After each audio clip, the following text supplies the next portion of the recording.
जय माँ इंद्राक्षी, जय माँ दुर्गे। अष्टमी हो या नवमी हो, जब हम कन्या रूप में भगवती का पूजन करते हैं, किसी भी यज्ञ अनुष्ठान में कन्या पूजन का अत्यधिक महत्व बताया गया है। शास्त्रों में इतनी प्रशंसा कन्या पूजन की बताई गई है कि आप पूछिए मत। यानी कि कन्या पूजन का अत्यधिक महत्व होता है।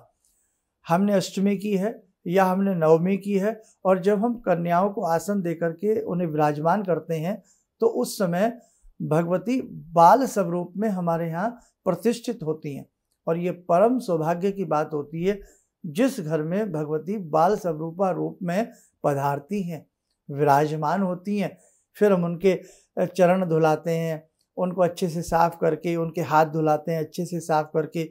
फिर उनके मस्तक के ऊपर हम लाल रंग का सिंदूर का तिलक लगाते हैं। 3, 5, 7, 9 रूप में भगवती के सब रूपों को बिठाया जाता है। और साथ में फिर उनको हम जो भी प्रसाद घर में शुद्ध बनता है उस प्रसाद का भोग लगाते हैं। बीच में अगर संभव हो सके तो एक बटुक भी बिठा लिया जाता है, जिन्हें लोंकड़िया या अपनी अपनी प्रांतीय भाषा में आप जो भी कहते हैं, तो बीच में एक बटुक बिठाए जाते हैं। वो भैरव स्वरूप होते हैं। और जो भी हम घर में हमने खीर बनाई है, हमने हलवा बनाया है, घर में जो भी शुद्ध भोग हमने मन से आस्था से बनाया है, वो सबसे पहले भगवती को अर्पण किया जाता है।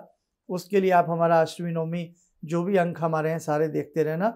वो भगवती को अर्पण करने के उपरांत हम उसमें फल, प्रसाद, ड्राई फ्रूट कुछ भी रख करके सबको भोग लगा करके फिर उस भोग में अन्यंत्र थोड़ा सा और, जैसे खीर हमने भगवती को भोग लगाई तो उसी खीर में और खीर मिला करके हम फिर जो भी हमने बाल स्वरूप में भगवती के स्वरूप विराजमान किए हैं सबको भोग लगाया जाता है। बहुत आनंद तरीके से श्रद्धा के साथ उनको हम भोजन प्रसाद कराते हैं।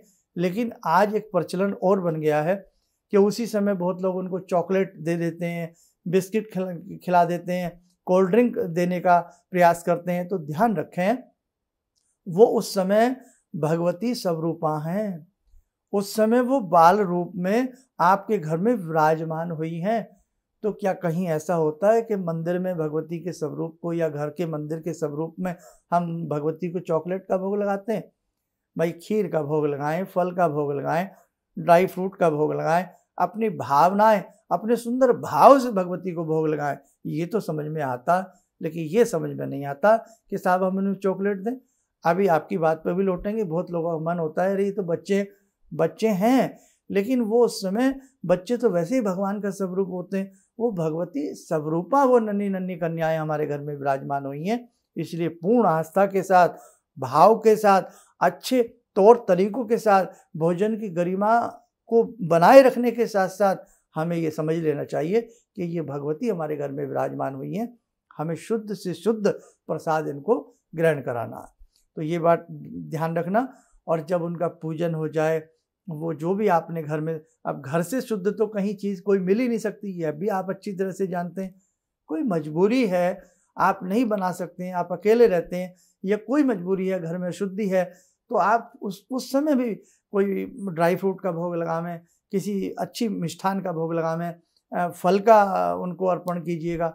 और जब उनका पूजन आदि हो जाए और जब वो विदाई वाली बात आती है, तब उनको बाल रूप में आप जो कोई टॉयज दे सकते हैं, पुस्तक दे सकते हैं, पेंसिल्स दे सकते हैं, टिफिन बॉक्स दे सकते हैं, जो भी आपका फिर मन करे वो आप दीजिए। लेकिन भोजन के रूप में, भोग के रूप में कदापि हमें इस प्रकार के चॉकलेट, बिस्किट, कोल्ड ड्रिंक आदि से हमें बचना चाहिए।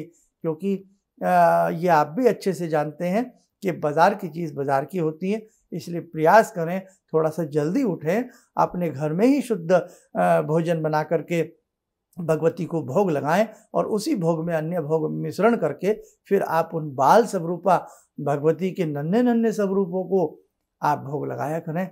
फिर जरूर आनंद आएगा।